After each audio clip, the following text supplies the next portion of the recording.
And we're going to talk about renal system.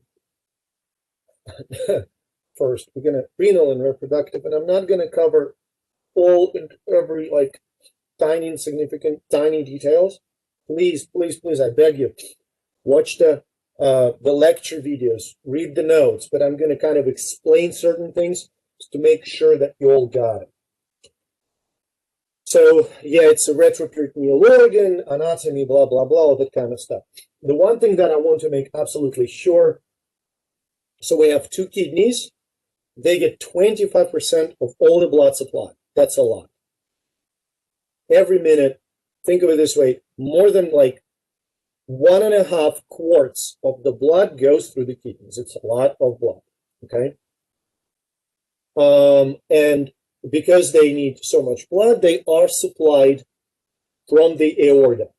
So you have two renal arteries going directly from the aorta, and renal veins drain directly into the inferior vena cava. And it's, of course, it's abdominal aorta, you know, not thoracic. Kidneys, well, I just realized you cannot basically see me.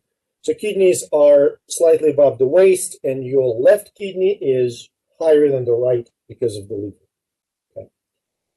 Now, let's look at the structure of the kidney. Outer cortex, inner medulla.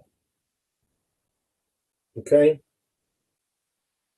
So, medulla consists of renal pyramids.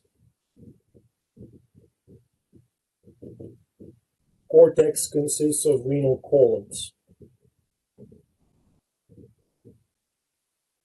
Renal pyramids is what actually produces urine. So the blood flow is from the tip of the renal pyramid, that is called renal papillae, into the what's called a minor calyx, into the major calyx, into the renal pelvis, into the ureter.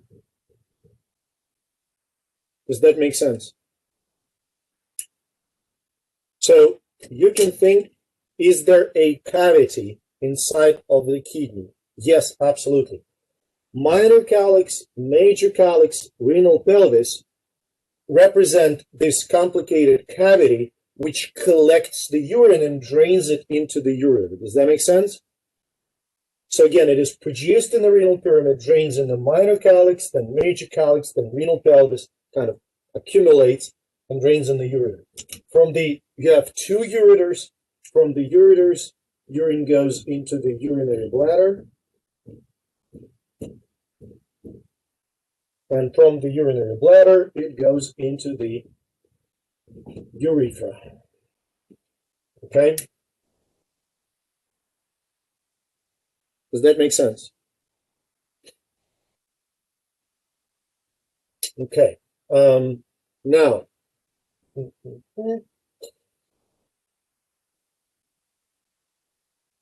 main functional element of the kidney is a nephron, and I will try my best. It's going to be probably horrible, but I'll still try my best.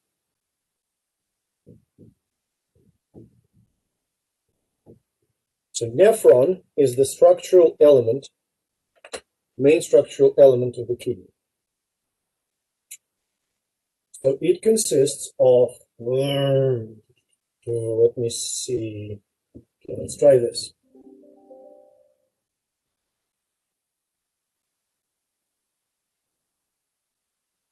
Hold on a second, just give me a second. I'm trying to figure out about my artistic capacities.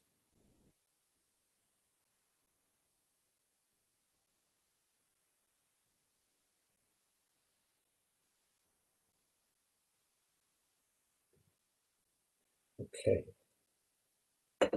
So this thing is a glomerulus. So those are glomerular capillaries.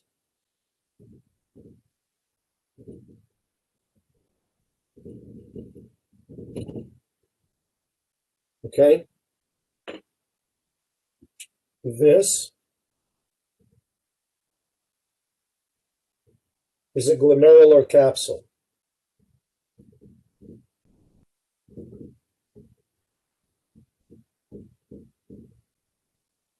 Okay?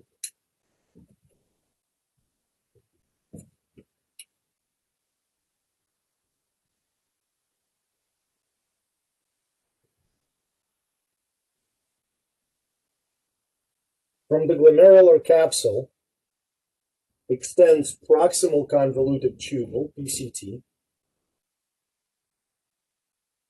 then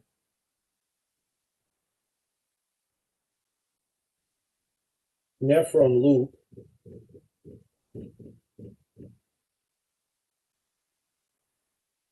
then distal convoluted tubule,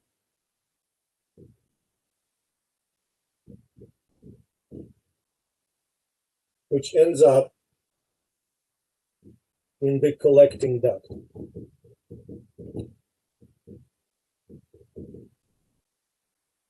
Okay, does that make sense?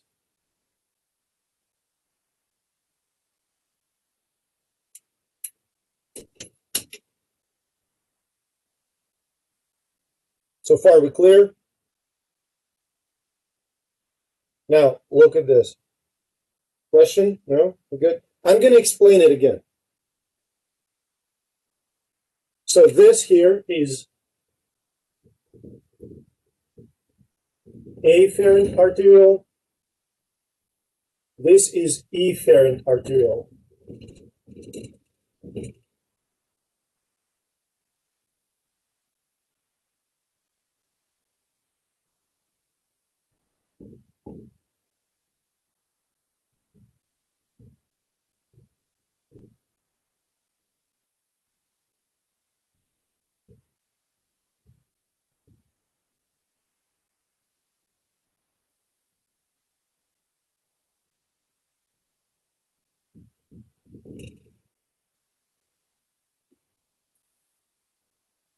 Okay. I'm going to give you a couple of minutes, kind of fill in, and I will explain, first of all, the blood flow here. So you see afferent arteriole. Blood goes through afferent arteriole into the glomerular capillaries, and glomerular capillaries drain into efferent arteriole. Efferent arteriole branches into the peritubular capillaries. Can you see peritubular capillaries? Which then drain into the vein. So look at the sequence one more time. Pay very close attention. Arterial capillaries, arterial capillaries, vein. Now, something should look odd for you. Usually, what sequence do we have? Arterial, capillaries, vein. Does that make sense? What do we have here? Arterial, capillaries, vein. So this set of capillaries is kind of unique. These are blood pressure capillaries, and this capillary bed is supplied by arteriole and is drained by arteriole. Do you see that? This set of capillaries here, I'm going to put tubular capillaries. This set of capillaries here is a traditional one. Arteriole supplies it, vein drains it. Are we good? So, what is the function of glomerular capillaries? And here we come to main kidney functions. So first big kidney function is filtration. Okay? Filtration happens here.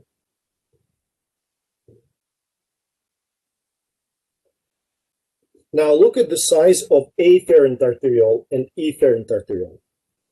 Look at the sizes. This one is bigger, right? This one is smaller. So more more blood is coming into the capillaries, which means these capillaries have really high blood pressure. They have unusually high blood pressure in them, which makes filtration possible.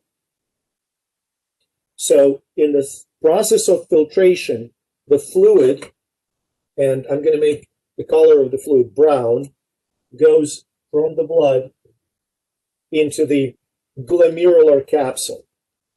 Okay? This fluid drains through the proximal convoluted tubule, and there are two main processes that happen in the proximal convoluted tubule, in the nephron loop, and in the distal convoluted tubule. It is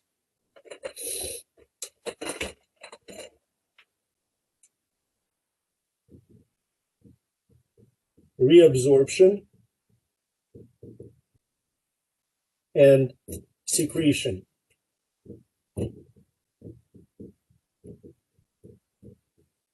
In reabsorption, chemicals go back from the filtrate into the blood. So that's number 2. It can happen in a PCT, in a nephron loop, in a DCT. In secretion, chemicals again go from the filtrate back into the blood. Does that make sense? Okay. So filtration, chemicals go from the blood into the glomerular capsule, form filtrate. That's how filtrate is formed. Then during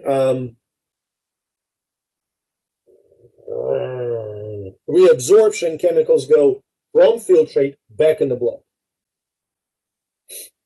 And then finally, during secretion, some chemicals or drugs go from the filtrate into the blood back again.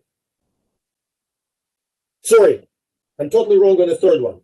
Nobody corrected me. Different direction, people. Sorry, different direction.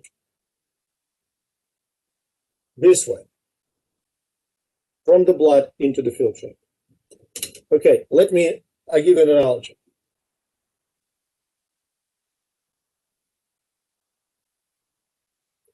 Okay, filtration. You decide to clean up your closet.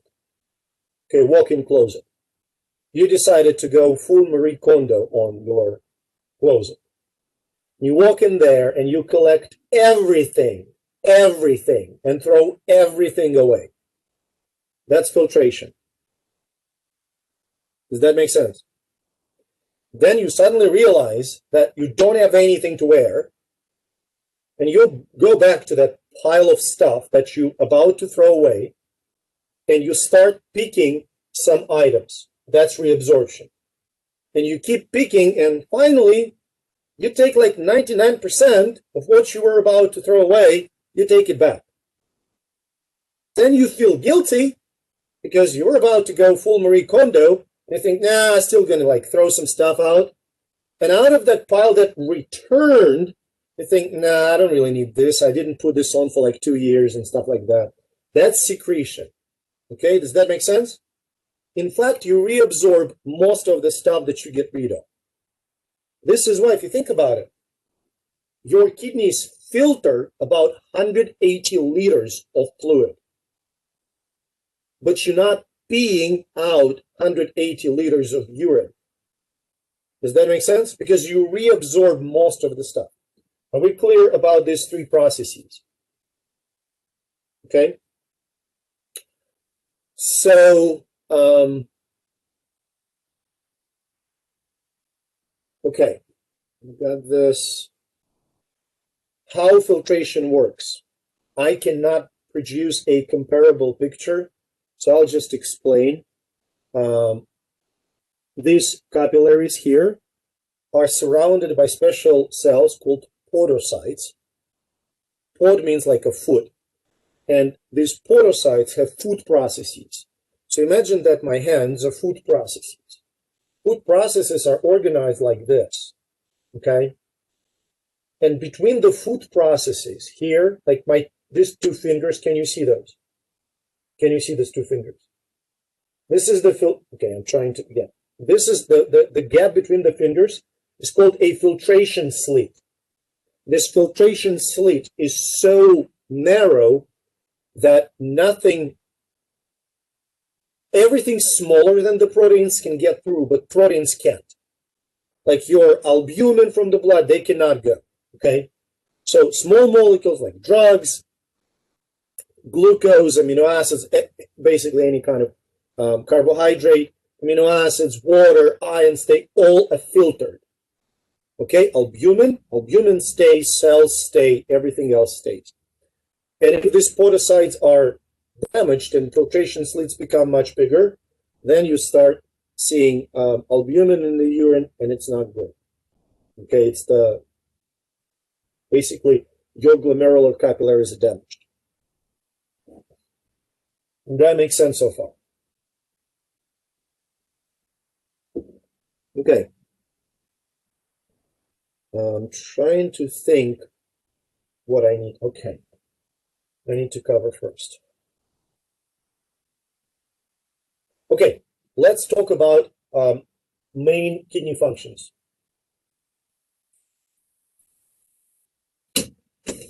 And so this is going to be glomerular filtration rate ID, GFR.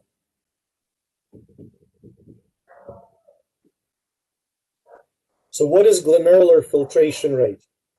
It's the amount of filtrate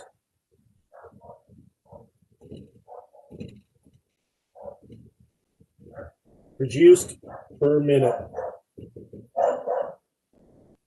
Okay?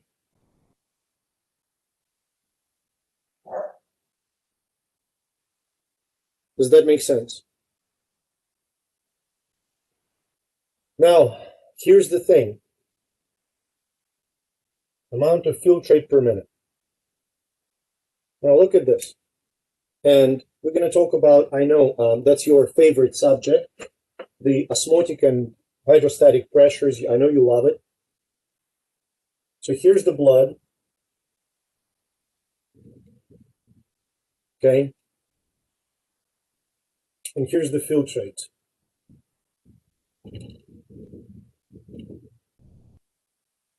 Are you following me so far?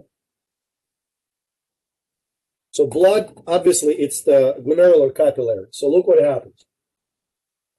There is some blood pressure, right? So this blood pressure pushes the fluid into the filtrate. And that's hydrostatic pressure, capillary hydrostatic pressure. Now, blood contains a lot of albumin, okay?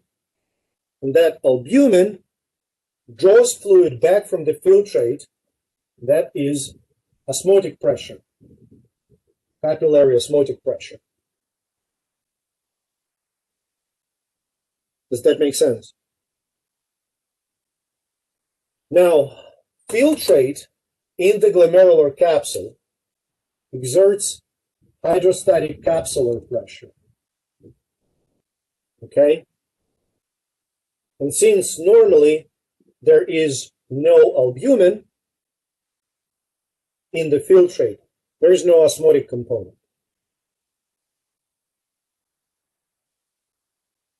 So what's going to be net filtration pressure?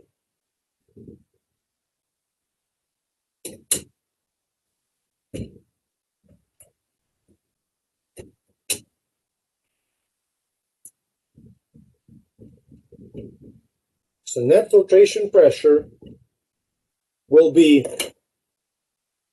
hydrostatic capillary minus, because it's in a different direction, osmotic capillary minus glomerular capillary pressure. See that? So this pressure minus these two pressures.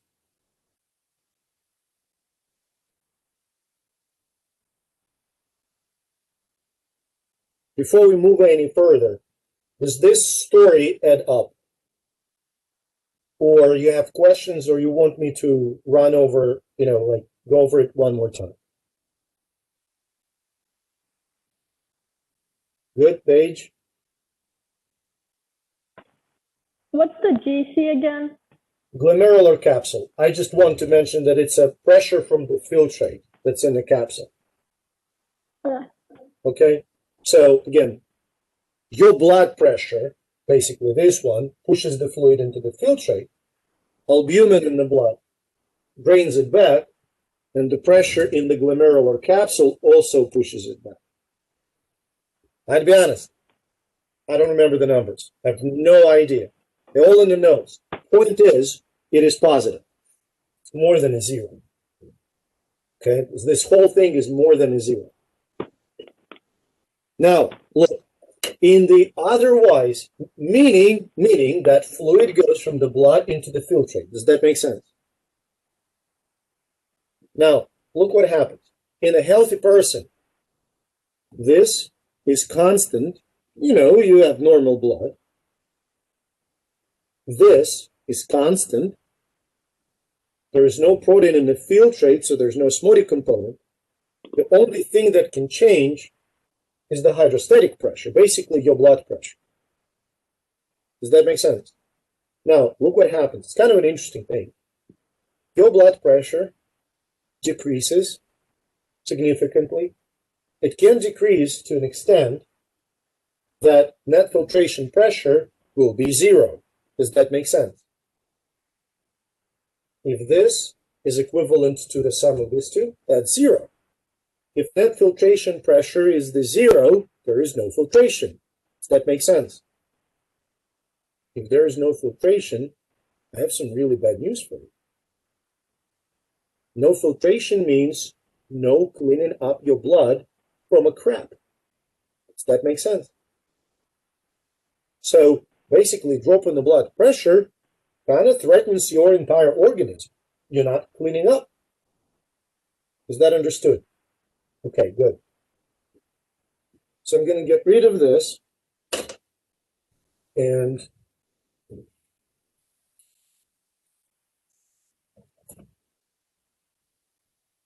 I'm going to chat about intrinsic and extrinsic controls.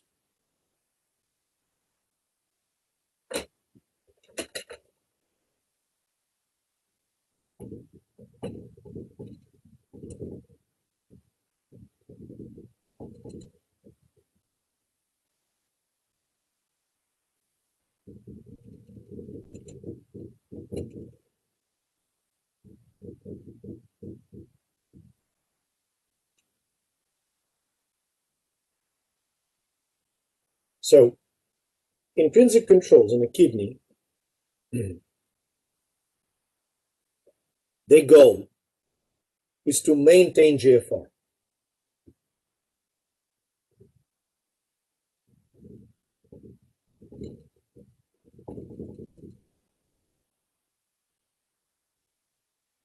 For the extrinsic controls, the goal is to maintain the blood pressure.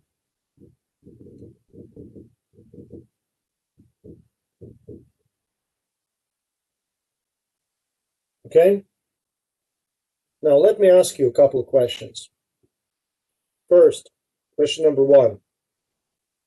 During the day, okay, I hope you all are healthy, you all feel fine.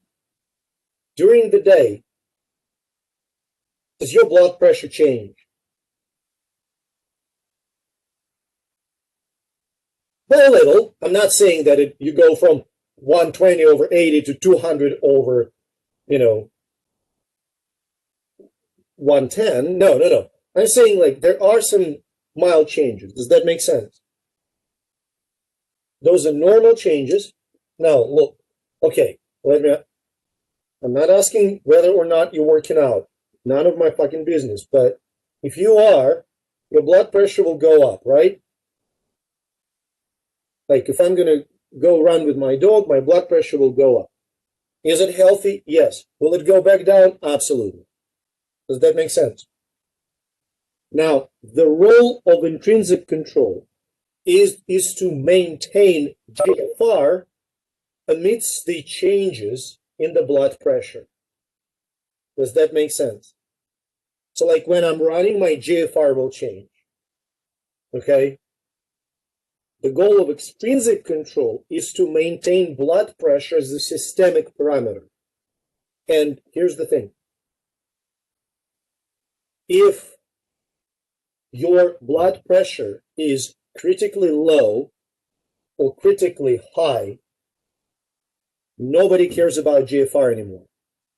Does that make sense? So what I try to say is that extrinsic controls are more important than intrinsic. Does that make sense? So remember the picture that we did about net filtration pressure, okay?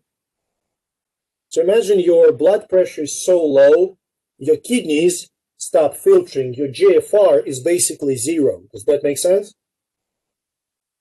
So if your GFR decreases, intrinsic controls will try to do what? They will try to increase it. Does that make sense? But if increasing GFR goes against the maintenance of the blood pressure will always win. Does it make sense for everybody? Good?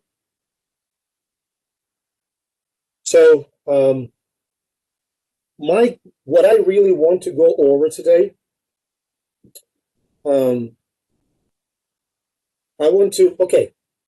let's talk.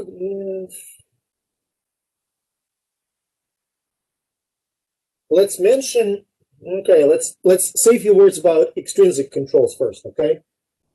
So, if you have low blood pressure, how is it going to affect the amount of urine that you produce?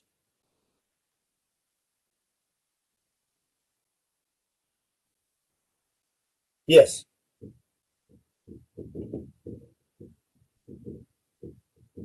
At some point, you will stop peeing at all. That makes sense? Now, if your blood pressure is high, how is it going to affect your urine output? Yes. Now, considering our equation that we did before, I'm going to put it at the very, Jesus Christ, bottom. NFP equals hydrostatic pressure in capillary minus osmotic pressure in capillary minus hydrostatic pressure in the capsule. Okay. When your blood pressure, blood pressure goes down. When your blood pressure goes down, what happens to GFR? What happens to filtration? Is it going up or down? When blood pressure, yes.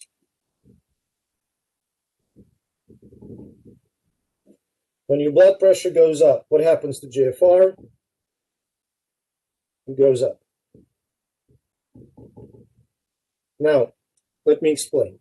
If changes in the blood pressure are small, like you're running, they're not really that big, then your kidneys will maintain GFR.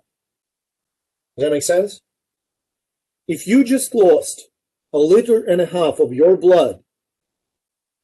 blood pressure is down the drains, just you're trashed, basically. Your blood pressure is super low, dangerously low. Your body couldn't care less about GFR. Forget about intrinsic controls. Does that make sense? We need to maintain blood pressure even at the expense of GFR. So this intrinsic controls work when everything is kind of okay. Extrinsic controls kick in when blood pressure is dangerously low, dangerously high. Okay? We good? So now let's talk about the mechanisms, the two mechanisms for intrinsic control. One is very, very simple. It is called myogenic mechanism. myogenic controls. Okay. Blood pressure goes up. Now, I'm going to ask you questions, and all I want from you really is that thumb that goes either up or down, okay? So I know that you follow. Blood pressure goes up. How does it change GFR? Yes.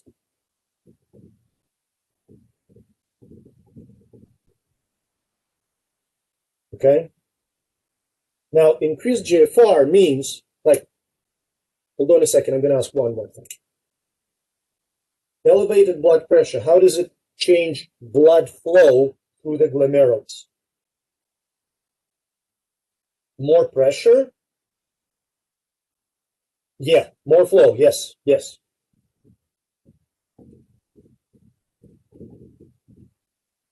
Okay? Now remember, glomerular capillaries are supplied by afferent arteriole and drained by efferent arteriole. Does that make sense? So in response to increased blood flow and in response to that increased stretch,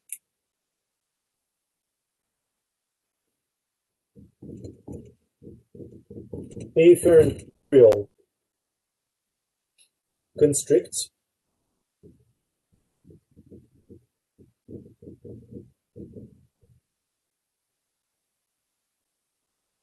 efferent arteriole dilates. Does that make sense to you?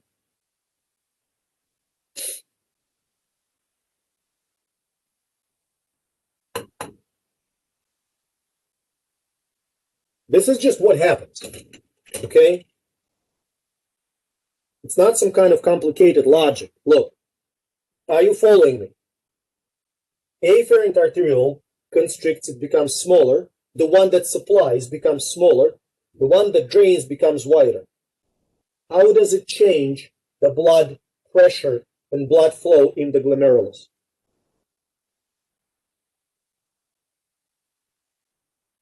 Yeah, Paige, you're absolutely right. I just can see Paige is like a person who's big on my screen, so I can only see TV's head and I see Sheehan's head, and that's it. Okay, but do you follow? Okay, so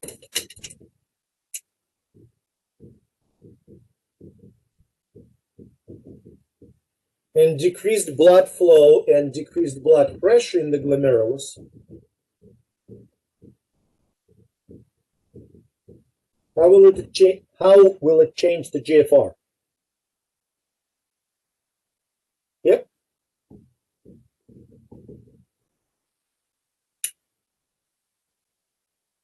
Does that make sense?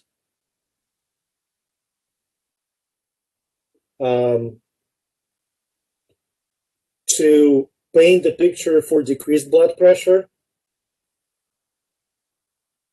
flip all the arrows, just all of them.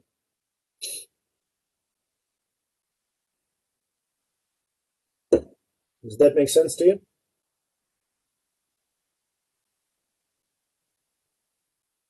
We're good?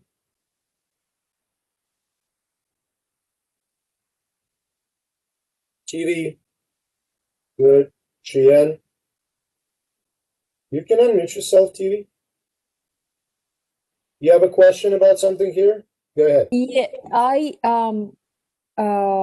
Yeah, I'm trying to figure out what's happening when person goes dialysis. They just do a dialysis machine that basically filters out the crap from the blood. Oh, you mean why a person cannot filter? Yeah. Glomerular capillaries are trashed. So they are totally trashed. Well, there are different degrees. Basically, in people, so we are all, I suppose, healthy people. Our GFR, glomerular filtration rate, is 125. Yeah. 125 milliliters per minute. Anything below 90 is considered kidney disease, kidney dysfunction. Mhm. If my memory serves me well, below 30, it's like kidney transplant. That's it. Okay. I'm not sure when dialysis kicks in. For some reason, I think of 60. But basically, imagine a,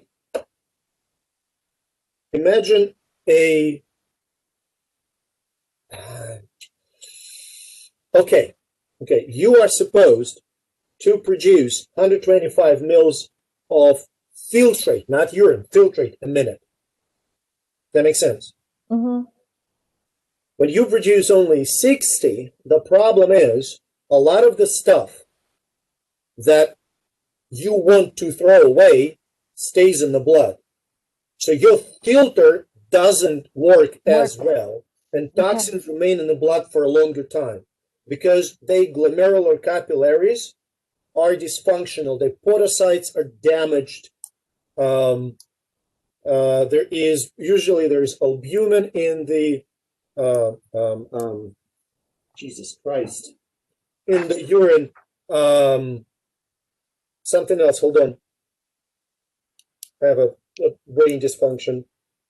Usually, kidney failure is associated with a cardiovascular failure. Does that make sense? So the blood flow can be impaired, blood flow to the kidneys. It's just not enough blood getting there. Does that make sense? Yeah, that's what I And then- wanted to come with. Yeah. Yeah. Not enough blood flow to the kidneys, and you have to take the blood out, run it through the machine that filters all that crap, returns the blood in. So that's dialysis. Okay, got it. That's all I wanted because I wanted to see how is it working for me. Okay, got it. Thank you. Okay, sure. Now, myogenic kind of makes sense, right? Now, brace yourself. Second one is terrible. It's really many steps, so I'm going to go slow.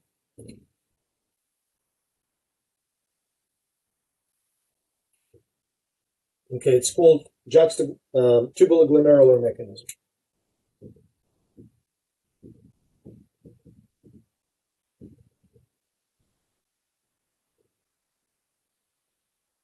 Tubular glomerular mechanism that regulates GFR. Help me God. Okay.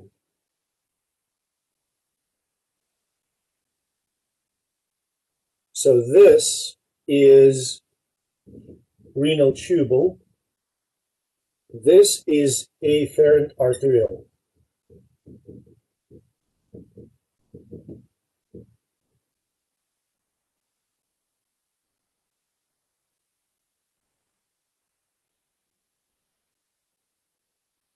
This one is macula densa cells.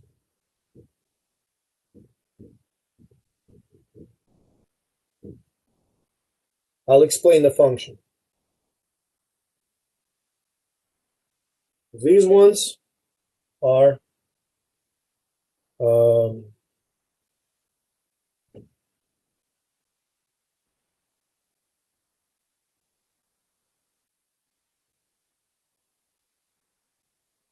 glomerular cells. Sorry, I had another brain fart.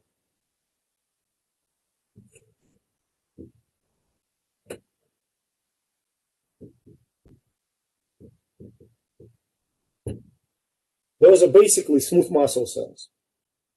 And here we have mesangial cells.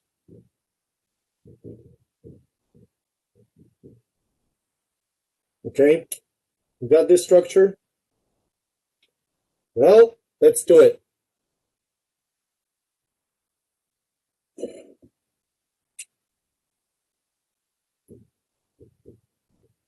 Blood pressure goes up. How does it change GFR?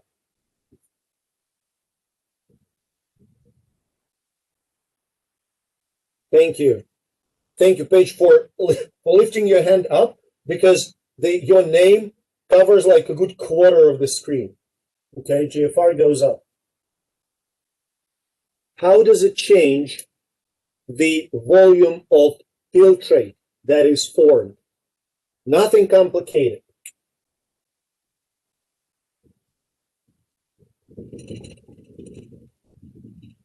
How does it change the volume of filtrate? If your glomerular, yes, goes up. How does it, oh, okay, that's going to be, how does it change the filtrate flow rate? I'll explain what I mean in a second. So basically I'm asking, when volume of the filtrate increases, does it start to flow faster or slower? Seriously? You have more and it flows slower?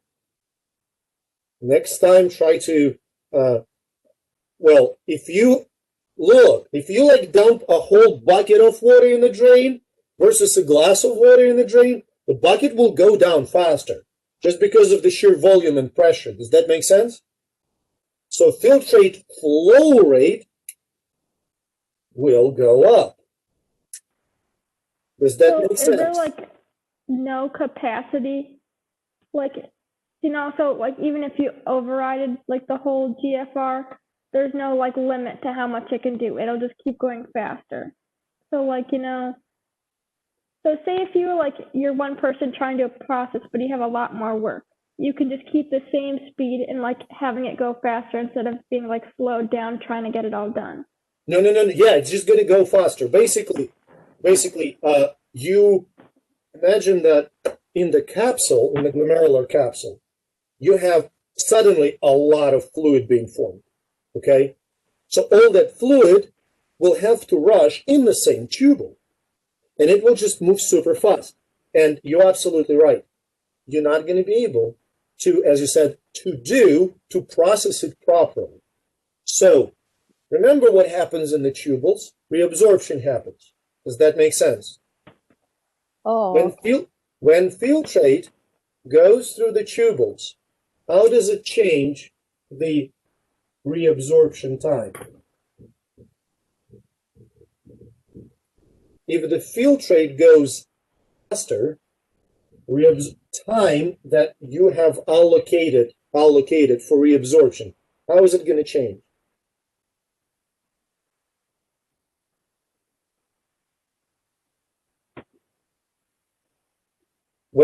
Go ahead, when filtrate goes faster, like the time that it has for reabsorption will go. Wouldn't it be, I mean, it'd be a lot faster, but like you couldn't get as much reabsorbed because you're overloaded. You cannot get as much reabsorbed? Yeah. You're right. So reabsorption time will go down, right? And you're not going to get as much reabsorbed. I usually compare it to, like, imagine that you're standing on the train and you try to jump from the train onto the platform. If train goes slowly, you have plenty of time for this. If train goes really fast, you have a split second to do it. Does that make sense? Now, let's do the next step. I'm so enjoying it. So reabsorption time goes down, which means, as Paige mentioned, less and less stuff is being reabsorbed. Does that make sense? Which means that the concentration of stuff in the filtrate actually becomes higher. Does that make sense? Instead of going from filtrate in the blood, the stuff stays in the blood. Specifically, sodium chloride concentration increases in the filtrate.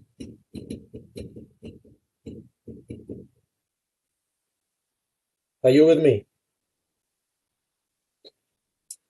Look to the right here. When concentration of sodium chloride in the filtrate goes up, macula-densa cells here, they sense this increase in sodium chloride concentration. Signal goes through the mesangial cells to glomerular cells. That makes sense? They are smooth muscle cells that surround afferent arteriole, and that leads to the Efferent arteriole constricts. Does that make sense? These glomerular cells essentially squeeze it.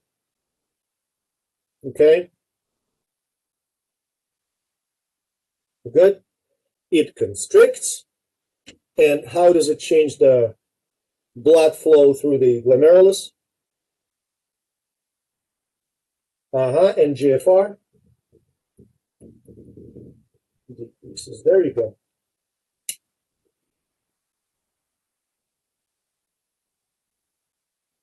So that is, one more time, GFR goes up, filtrate volume goes up, filtrate flow rate goes up, which leaves less time for reabsorption, which means less sodium chloride is reabsorbed, which increases the concentration of sodium chloride in the filtrate, which signals to macula densa cells.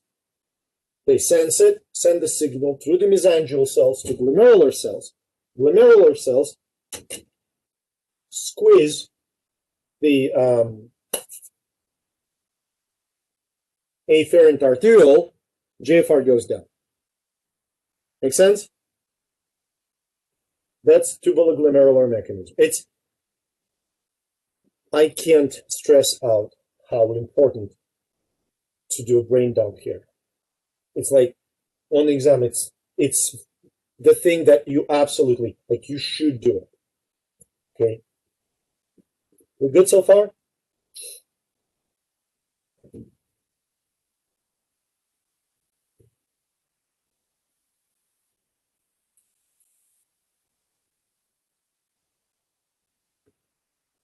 Okay, we got GFR regulation. So a couple of things that I wanted to mention. Probably not going to put it on the board.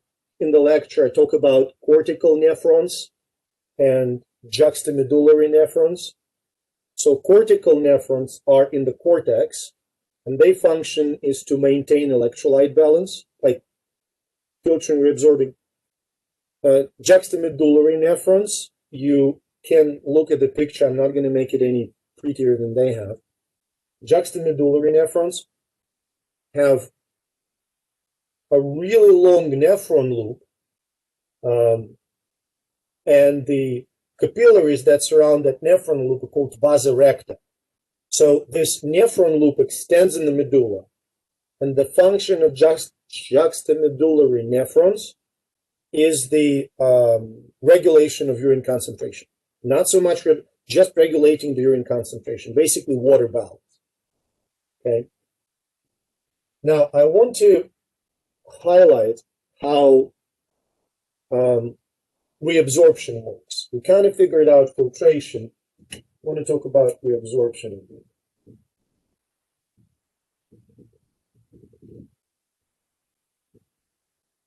Okay. So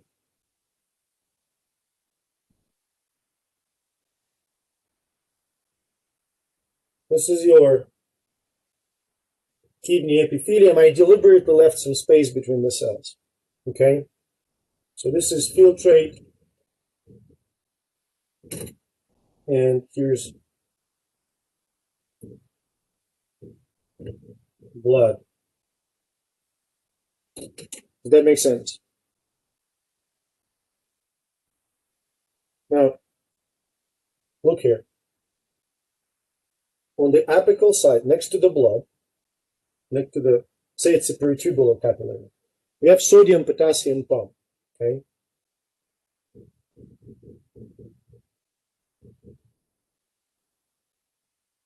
Sodium-potassium pump moves the sodium to the outside, okay, that's sodium. That makes sense? Moves the potassium inside.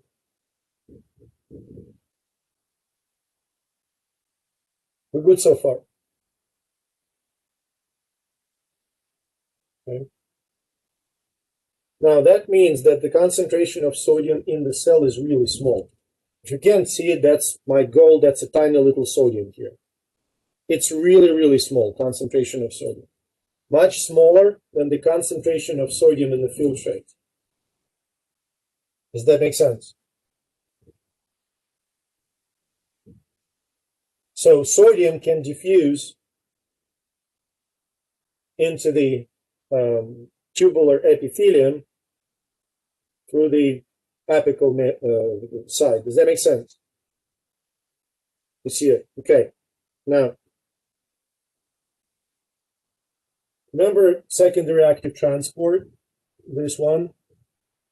Sodium goes down and it hits another molecule that goes against the gradient here. So sodium diffuses and it takes with it other molecules like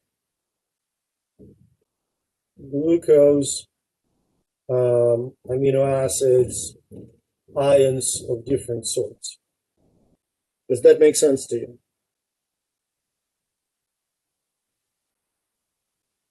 So let me reiterate it again. Look here. Sodium-potassium pump pumps the sodium out and maintains low sodium concentration in the tubular epithelium. It allows sodium to diffuse from the filtrate. Does that make sense? And that diffusion of sodium from the filtrate serves as the source of energy for secondary active transport of glucose, amino acids, ions of different sorts into the epithelium. Does that make sense? And then they can just diffuse back in the blood. We're good? Now, how is the water reabsorbed? Remember our phrase, water follows the sodium? Remember that? Water is reabsorbed by osmosis. It follows the sodium.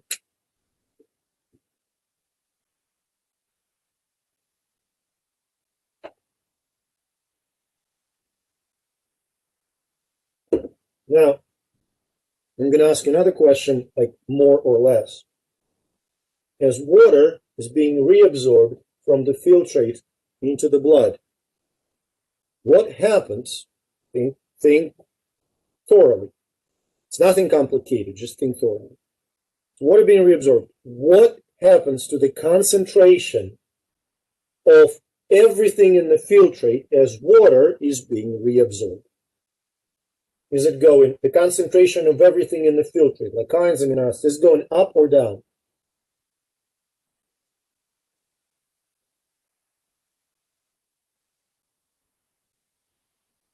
Water is getting out of the filtrate into the blood. What happens to the concentration of everything in the filtrate as water leaves the filtrate?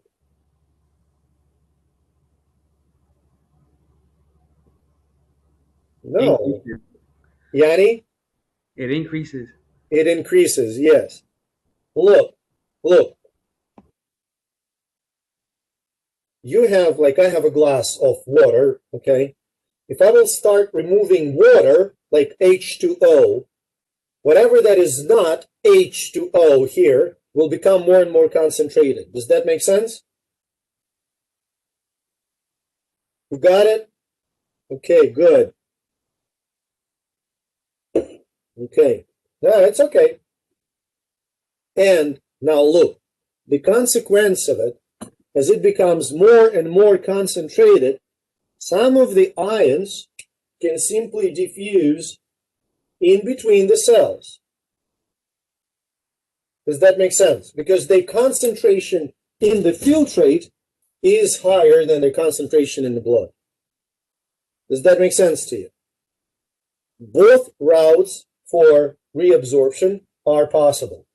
You can have what you see here or here, it's called transcellular route, or you can see what you see here, which is paracellular route. Okay?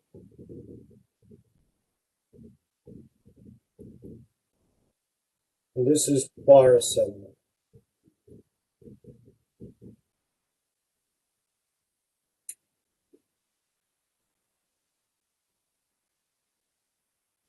We're good?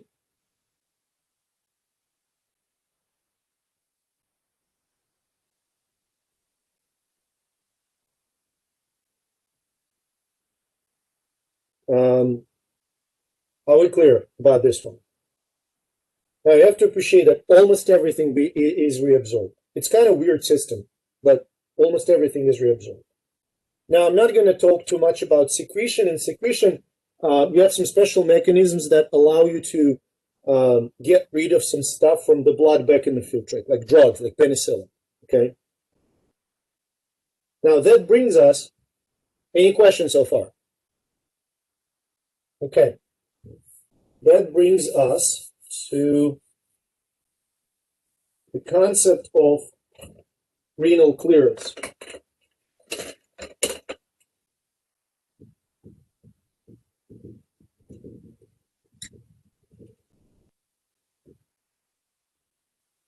Okay? So, I'm not going to talk formulas. I'm going to explain what it means. Renal clearance, which is expressed in milliliters per minute, shows you how fast a particular chemical is removed from the blood into the urine. Am I clear? Now, remember, there are three parameters here that we need to take into account. It's filtration of the chemical, reabsorption of the chemical, and secretion of the chemical. And renal clearance is compared to GFR. I'm going to take something bright, okay? So I'm going to call renal clearance RC. Are you following me here? So,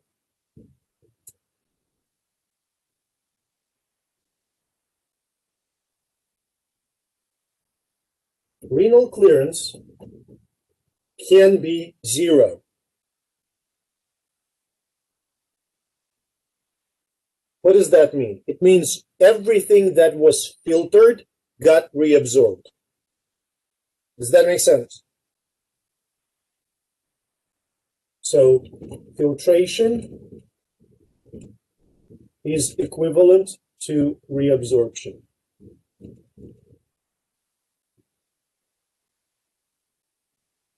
Everything that is filtered is reabsorbed. Does that make sense?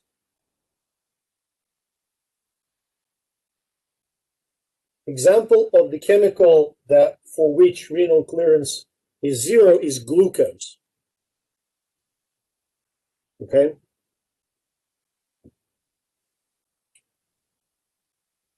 Renal clearance can be equal to GFR.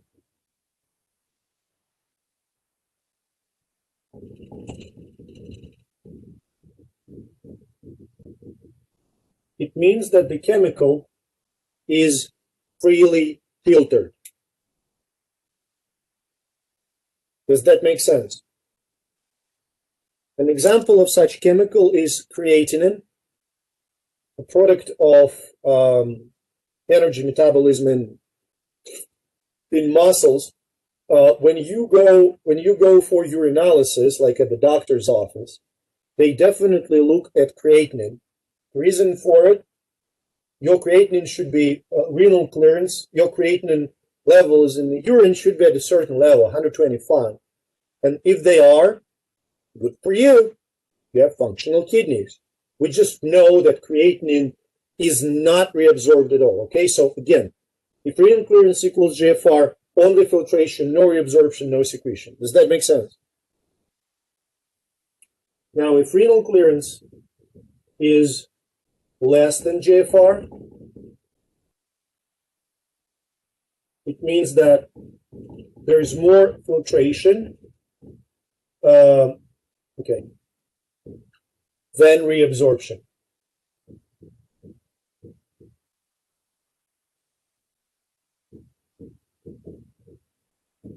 Okay? So there is some reabsorption, but it's still, something is filtered. So, okay, it is filtered and some of it is reabsorbed. Does that make sense? And finally, if renal clearance, it can happen more than GFR, then you have two processes. You have filtration and secretion.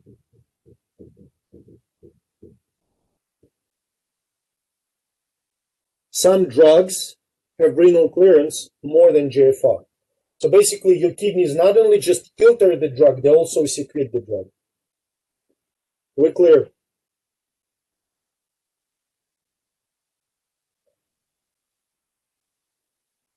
That makes sense? Can I get rid of it?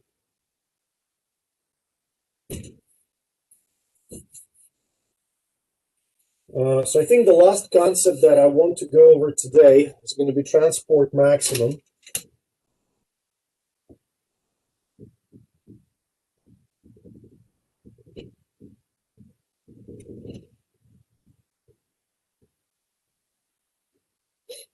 What should I start? Just thinking how to approach it better.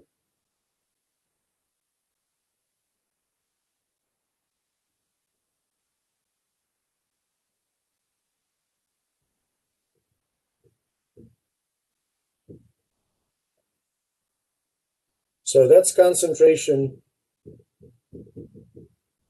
in blood. That's concentration in filtrate.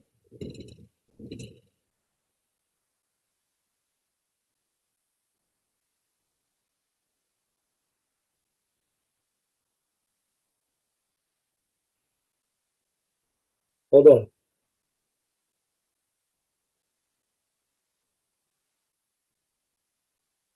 I'm trying to think how to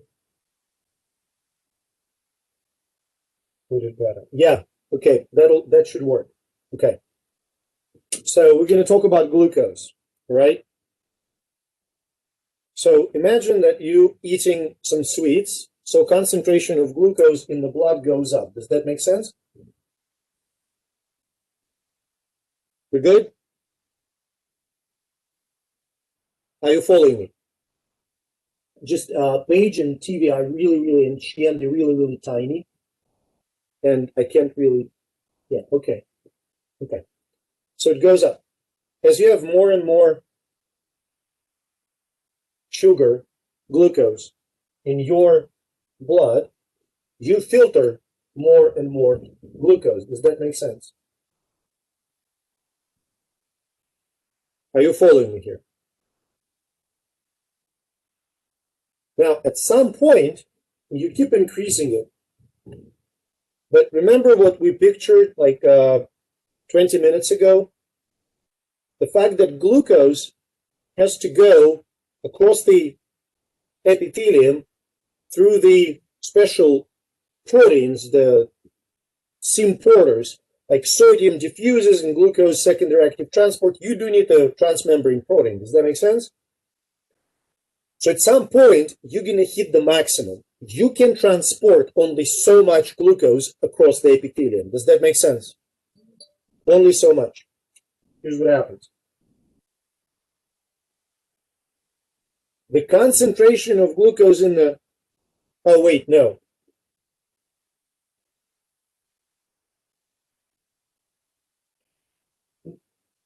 Oh, Jesus Christ, no.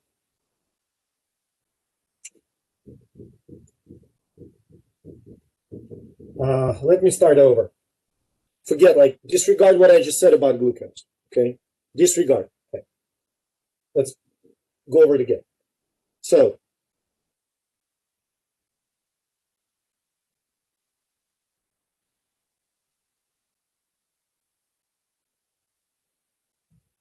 I want to remove this. No.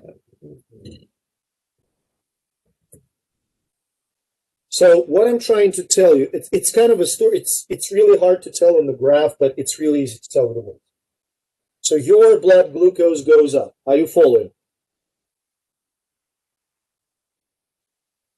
TV, can you help me a little bit? Can you unmute yourself and say something, just something?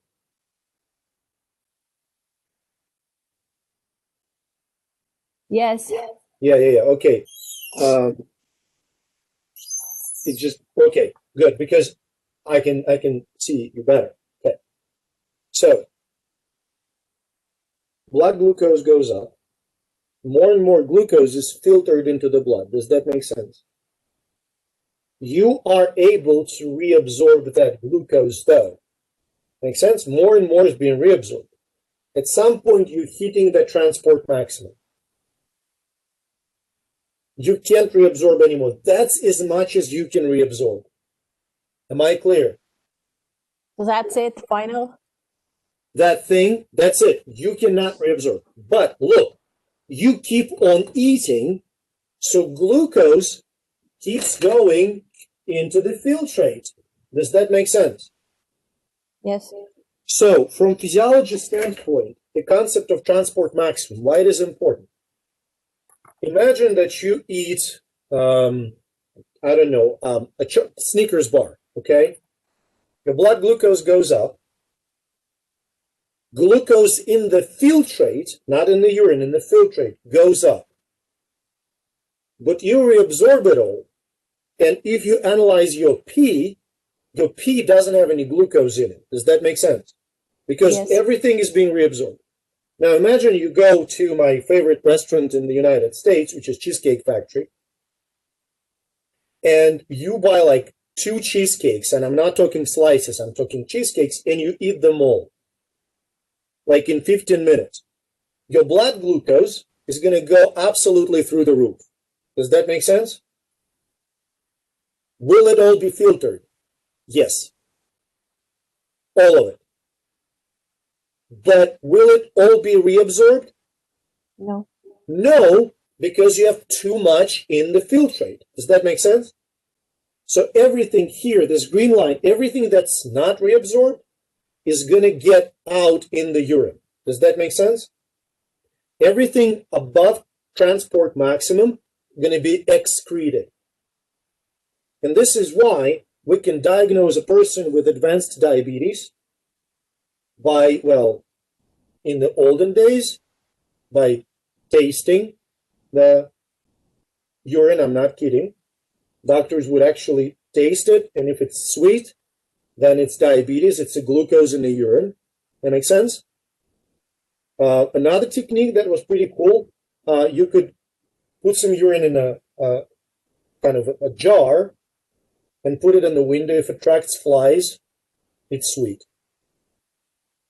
Oh, wow. Okay. Yeah, they did that. That makes sense. Mm-hmm. Yes. So that's the Like, idea of, yeah, go ahead. with the reabsorption, so it doesn't like top off at a constant that it can, it's just like it cannot absorb anymore. Say it one more time. So like how it can, so like the little line on reabsorption like continues on straight.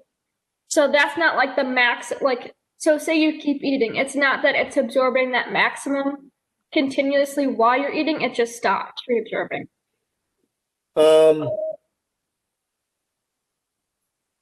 Think of it as how the line is for. I'm trying to find a decent analogy, and I really can't. Imagine you have people going through the gates at the stadium. 1 minute is fine, 2 minutes is fine, 10 a minute is fine. But if you try to rush 1,000 people in 1 minute through the gates, you're gonna get you're gonna get basically a backup. Does that make sense? So when you eat 2 cheesecakes in 15 minutes, you have so much glucose in the blood and therefore in the filtrate that your epithelium, tubular epithelium, simply cannot process that much. It operates at its maximum. It does operate, but it cannot do any more than that. Does that make sense? Yeah. So that's it. TV, a question? Yes. No. Go ahead. I'm good. Oh, okay. That will be it. We're going to chat. So here's the plan, as I mentioned, for Wednesday next week. We'll figure something out.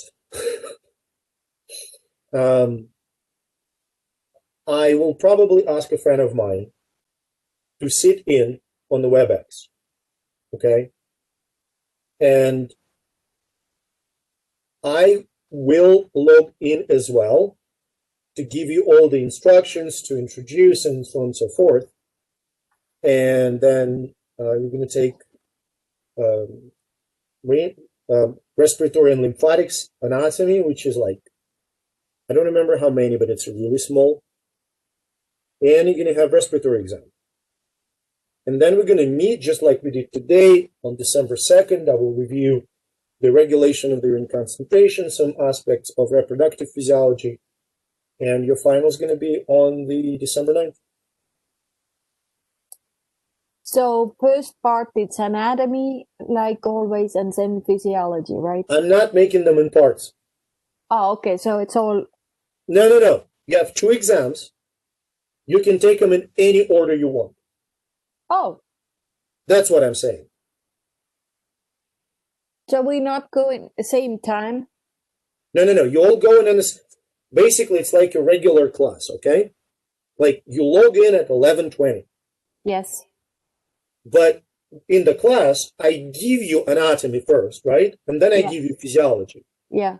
I'm not going to do it. Okay. Both exams will be available. You want to tackle anatomy first? Go ahead. You want to tackle physiology first? Go ahead. You can complete one and then do another. I don't really care in what order. Oh, okay. So I do whatever. Yeah, absolutely. Anatomy first, fine. Physiology first, fine. And the good thing, it's going to give you a grade right away. Oh, and then it's order. You have to be on online when you do either or, right?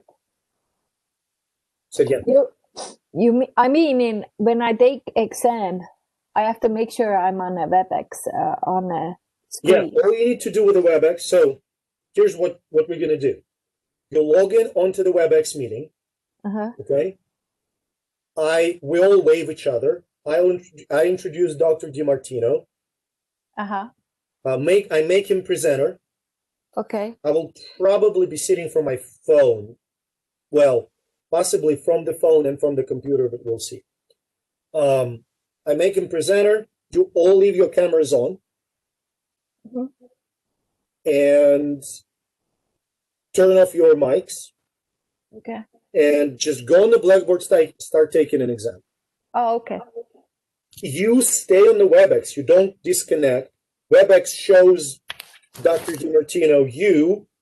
So just be aware that you are seen. Once you're done with the exams, just say bye-bye. Walk away. That's it.